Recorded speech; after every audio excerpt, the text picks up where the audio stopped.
কৃষক কৃষি তার উন্নয়ন সব নিয়ে আমাদের এই আয়োজন। বাংলার কৃষি, বাংলার কৃষি, বাংলার কৃষি। ফলবে ফসল ভরবে গোলা আরো বেশি বেশি। বাংলার কৃষি, বাংলার কৃষি, বাংলার কৃষি, বাংলার কৃষি, বাংলার কৃষি। সুপ্রিয় দর্শক, বাংলার কৃষি অনুষ্ঠান থেকে আপনাদের সবাইকে শুভেচ্ছা। কৃষি তথ্য, প্রযুক্তি, পরামর্শ এই সব নিয়ে আমাদের প্রতিদিনের কৃষি বিষয়ক অনুষ্ঠান বাংলার কৃষি। কৃষক ভাইরা আমাদের আজকের বাংলার কৃষি অনুষ্ঠানে দেখবেন এ সময় আপনার মাঠ ফসলের করণীয় সম্পর্কে একটি মাঠ প্রতিবেদন, সেই সঙ্গে কৃষি বিষয়ক কিছু গুরুত্বপূর্ণ তথ্য এবং পরামর্শ, আর শেষাংশে থাকছে মৎস্য বিষয়ক প্রতিবেদন। শুরুতেই মাঠ প্রতিবেদন।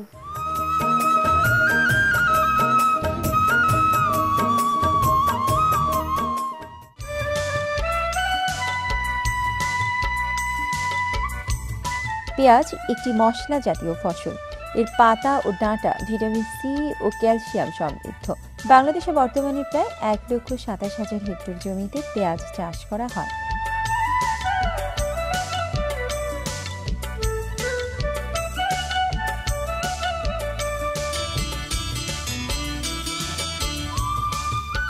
এবং মোট উৎপাদন প্রায় 5,30,000 মেট্রিক টন। দেশি চাহিদার তুলনায় পেঁয়াজ উৎপাদনে বেশ ঘাটতি রয়েছে। আমদানি করে এই ঘাটতি পূরণ করা হয়। মানিকগঞ্জ জেলার শিবালয় উপজেলার কৃষক মিজানুর রহমান তার 2 বিঘা জমিতে পেঁয়াজ চাষ করেছেন। তিনি নিজ হাতে পেঁয়াজ কেটে কাজ করে আগাছা পরিষ্কার করেন। তার জমিতে কোনো সমস্যা হলে উপজেলা কৃষি কর্মকর্তার পরামর্শ অনুযায়ী কাজ করে থাকেন। উপসহকারী কৃষি কর্মকর্তা তার জমিতে মাঝে মধ্যে এসে পরামর্শ দিয়ে যান। তিনি পেঁয়াজ ক্ষেতের পাশ দিয়ে লম্বা লম্বি করে ধনিয়া, মূলা ও লাল শাকের চাষ করেছেন। সাথে ফসল করায় তার বাড়তি আয় হচ্ছে। ধনিয়া পাতা ও মূলা বিক্রি উপযোগী হয়েছে।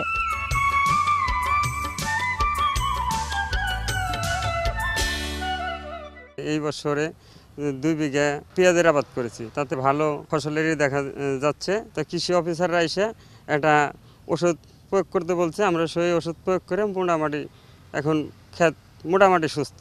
ওই সাইড দিয়ে মনে করেন মূলা, ধনে পাতা, লাল শাক এগুলো পরে বেশ কিছু টাকা উপার্জন করছি, তাতে আমি বর্তমানে ভালো লাভবান।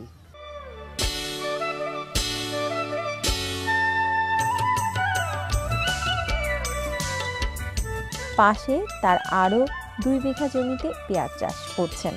পেঁয়াজ চাষে 2 বিঘায় তার খরচ হয়েছে 20,000 টাকা। ফলন ভালো হলে তিনি আশা করছেন 35 থেকে 40,000 টাকা লাভ হবে। পেঁয়াজের পাতা পোড়া ও গোড়া পচা রোগ হতে পারে, সে ব্যাপারে তিনি সচেতন রয়েছেন। পেঁয়াজ একটি লাভজনক ফসল। এই ফসল চাষ করে লাভবান হওয়া সম্ভব। আমরা আশা করি এর চাষ আরও বাড়বে।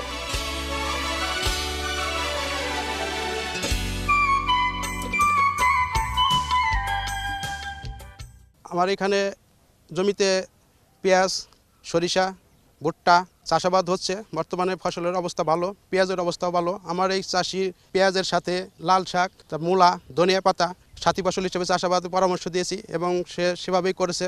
প্রতিনিয়তই তাদের সাথে আমরা যোগাযোগ রাখছি এবং আমরা ফসলের মাঠ পরিদর্শন করে তাদের পরামর্শ দিচ্ছি। পেঁয়াজের বর্তমান অবস্থা ভালো। পেঁয়াজের কিছু কিছু সমস্যা বর্তমানে ছিল, যে এটা পেঁয়াজের পার্পল ব্লস একটা রোগ হয়। এই রোগটা পেঁয়াজের পাতা পুরা এবং গুঁড়া পচা রোগ সৃষ্টি হয়। এই রোগটা এখন বর্তমানে নাই। আমি কৃষকদের পরামর্শ ও ছত্রাকনাশক স্প্রে করার জন্য বলছি এবং সে আমাদের পরামর্শ অনুযায়ী ছত্রাকনাশক স্প্রে করছে এবং বর্তমানে সে ফসলের অবস্থা বর্তমানে ভালো। এবং মাঠে যে সমস্ত ফসল বর্তমানে আছে, পেঁয়াজ এবং সরিষা, ভুট্টা, সেই সমস্ত ফসলগুলোর বর্তমান অবস্থা ভালো। আশা করি পরবর্তীতেও এগুলো ভালো ফলন আসবে।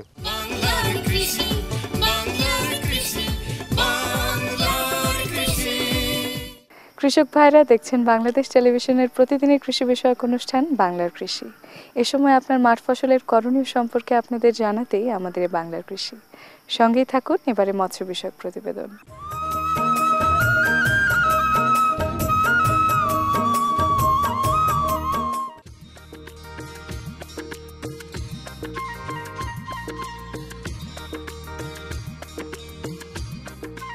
বাংলাদেশের অর্থনীতিতে মৎস্য সম্পদ অত্যন্ত গুরুত্বপূর্ণ। গত 2013-14 অর্থ বছরে বাংলাদেশ 34.55 মেট্রিক টন মাছ উৎপাদন করেছে, যা মূল্যমান বিবেচনায় জিডিপি এর 4.37%। খাদ্যে প্রাণীজ আমিষের শতকরা প্রায় 57% যোগান দেয় মাছ। এসব দিক বিবেচনা করে এখন অনেকেই মাছ চাষে উদ্বুদ্ধ হচ্ছেন এবং সফল হচ্ছেন।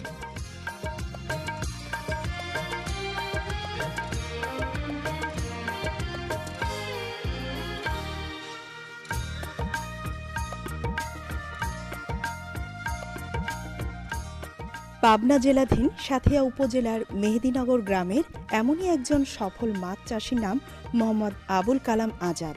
জনাব আজাদের তত্ত্বাবধানে আরও 40 জন কর্মচারী নিয়ে মেহেদিনগর অ্যাগ্রা অ্যান্ড ফিশারিজ লিমিটেড নামক একটি খামারে সফলভাবে মাছ চাষ চলছে।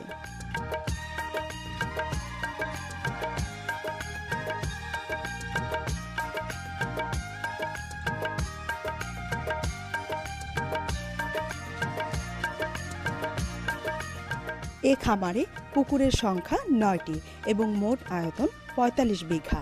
তার মধ্যে 7.5 বিঘা আয়তনের পুকুরে রুই কাতলা, মৃগেল, সিলভার কার্প, গ্লাস কার্প চাষ করেন। 3 বিঘা আয়তনের একটি পুকুরে শুধুমাত্র তেলাপিয়া মাছ চাষ করেন। বাকি পুকুরগুলোতে গুলশা, মাগুর, শিং, পাবদা এসব মাছের চাষ হচ্ছে।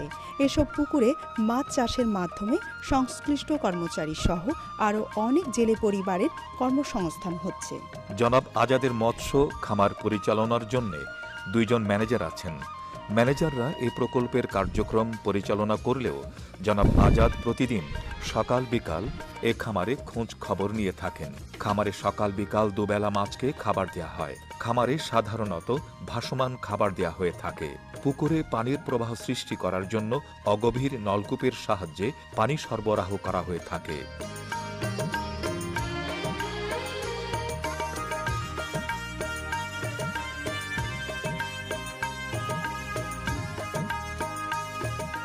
দুই 2010 সাল থেকে আমি এই প্রজেক্টটা আরম্ভ করি এবং এখানে মাছের চাষ করি মোটামুটি মনোসেক্স, তেলাপিয়া, শিং, কই, পাবদা, মাগুর এবং সাদা মাছের মধ্যে রুই, কাতলা ইত্যাদি। আমাদের এই প্রজেক্ট দেখার পরে অনেক পাশে এখানে না হলেও একটু দূরে তারা উদ্বুদ্ধ হয়ে মাছের চাষ করতে চায়। 45 বিঘা জমির উপর আমরা এই চাষ করি। কিছু কিছু পুকুরে আছে সাদা মাছ, সরাসরি সাদা। কিছু কিছু পুকুরে আছে কই, মাগুর, শিং। কিছু কিছু পুকুরে আছে গলসা, পাবদা ইত্যাদি।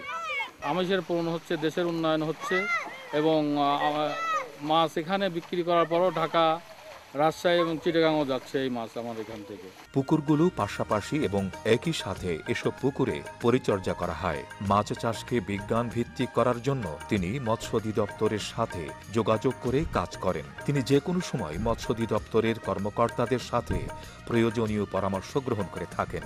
প্রাণীজ আমিষের চাহিদা পূরণে বাংলাদেশ মৎস্য অধিদপ্তর শুরু থেকেই নিরলস প্রচেষ্টা চালিয়ে আসছে।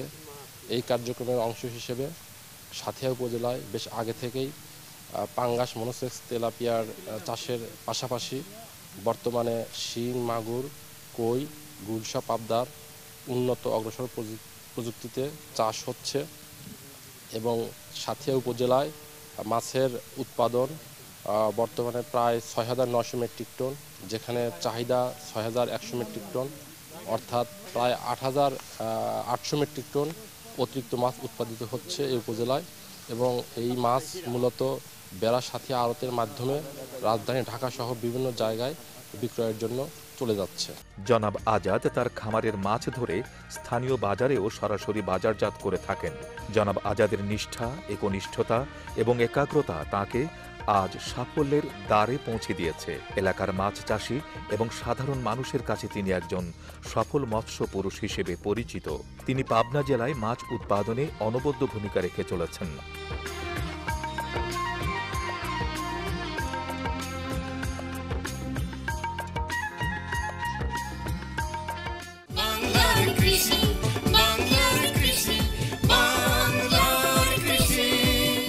কৃষক ভাইরা দেখছেন মৎস্য বিষয়ক প্রতিবেদন, এরই সঙ্গে শেষ করছি আমাদের আজকের বাংলার কৃষি।